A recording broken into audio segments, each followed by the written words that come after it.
j'ai rempli mon calepin, donc je m'engage à fournir un document écrit avec tout ça, pour rassurer Catherine. Ensuite, on a eu 2 parcours super intéressants ce matin, en partant d'abord des questions de nutrition santé pour aller en remontant la chaîne jusqu'aux questions d'impact, voilà. Et puis cet après-midi, c'était l'inverse, on partait des questions de changement climatique pour remonter aux enjeux de la sécurité ou de la sécurisation alimentaire. Donc on a vu les différentes disciplines, tout ça, ok.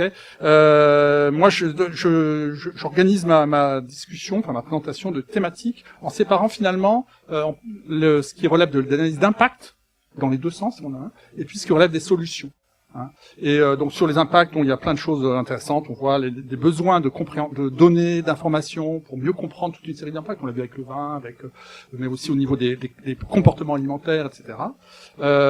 Évidemment, l'importance des comparaisons, des critères d'évaluation, des modèles à compléter pour simuler l'évolution de ces impacts dans le futur à des horizons et à des échelles différentes. Et puis des points saillants clés qui ressortent tout le temps, c'est la question de l'élevage, du sol, des gaspillages, de la diversité et de l'analyse de cette diversité, etc. Bon, j'ai plein de choses là-dessus. Et alors, par contre, le deuxième point qui me paraît important et qui est peut-être un peu nouveau, c'est vraiment l'exploration des solutions. Alors, il y a encore beaucoup à faire sur la connaissance, sur les impacts, je sais pas ce que je veux dire, mais vraiment sur l'exploration des solutions, il y a du nouveau. D'abord, ça s'appuie sur en partie les outils élaborés pour analyser les impacts, puisqu'on a besoin de ça, pour explorer des solutions, en faisant, voilà, de différentes manières. Et puis, moi, j'ai classé en 4 ensembles de questions de recherche qui me sont importantes. Bon, il y a évidemment le travail sur certaines solutions, à certains niveaux particuliers d'une chaîne, d'un système alimentaire, mais en la resituant dans l'ensemble de la chaîne, et avec les différents critères possibles. Et puis, en allant vers des combinaisons d'innovation, on l'a vu sur le cas du vin, c'est les combinaisons de solutions d'innovation. Et quand je dis solution, c'est que on n'est pas qu'innovation, c'est aussi associé à des changements de comportement, des changements institutionnels, de la construction de nouvelles connaissances. C'est ça la solution. Hein. Et voilà, donc il y a ça. Ensuite, le deuxième point, évidemment, c'est rebâtir, retraiter cette question de la diversité, de la coexistence de la diversité. Ça ressort partout et la construire à partir de cette question des solutions, pas simplement de ce qui est existant, il faut regarder, mais aussi inventer des nouvelles formes des nouveaux systèmes alimentaires, des nouveaux systèmes de production, et voir de nouvelles formes de coexistence. Hein.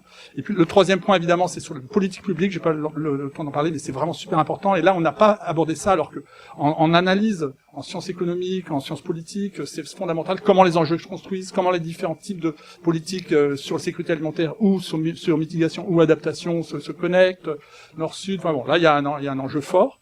Et puis le dernier point, c'est que je pense qu'il faut vraiment travailler en termes de capacité d'adaptation. Et ça, en tant que chercheur et intervenant dans les organismes liés à l'agriculture, ça nous intéresse, c'est-à-dire qu'il faut construire les connaissances, les nouvelles connaissances, les nouveaux réseaux, voilà, pour les nouvelles formations dans les écoles d'agronomie, pour être en capacité d'être en réaction, parce qu'il y a énormément d'incertitudes. Donc la meilleure manière de s'adapter, c'est de se préparer en construisant ces réseaux plus intelligents. Voilà, je dis ça, puis je pars parce que je chante. Excusez-moi. Merci.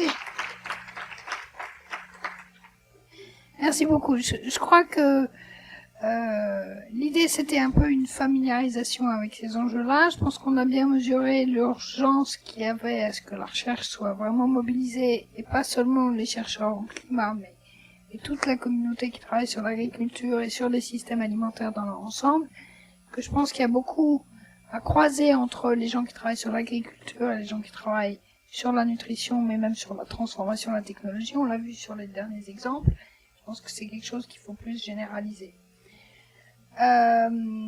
Tous les diaporamas et le film seront mis en ligne sur le site d'Alenvie. Et je voulais surtout remercier Christine Douchez qui n'a pas épargné sa peine pour l'organisation du séminaire, y compris jusqu'aux dernières minutes.